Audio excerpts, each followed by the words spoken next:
So I just want this to go in a little bit so it looks like he's got, like, okay, his eyes and then his cheeks would be out here more. So then about the same spot, it was right down from where the eye is, right about here. Okay, see how we're creating cheeks right here and here? This one needs to go down a little lower.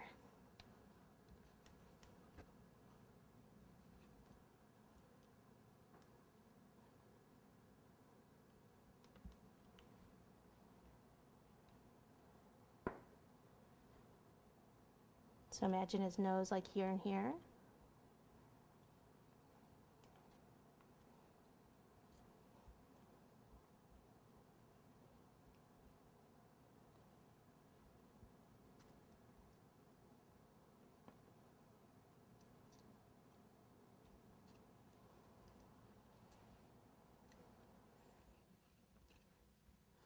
I just need to kind of soften some of this. Okay, the other thing I just did is there was a little piece at the back. I actually took some of this off, and see how then it makes his head look, goes in. I like that. I kind of like that. So a little bit more off here like that, and then his head goes in more there.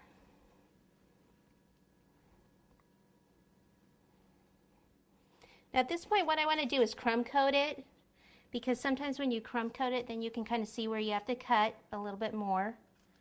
And so let me clean some of this off. I'll just crumb coat it with a thin layer of white buttercream. We're going to end up doing green buttercream in a little while. Okay, we'll be back.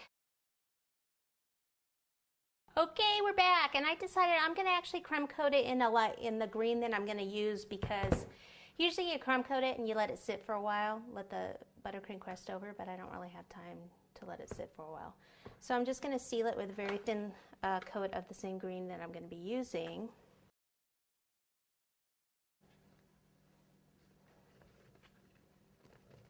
Okay, once I have the buttercream on, I'm going to go ahead and smooth it out with a piece of acetate here.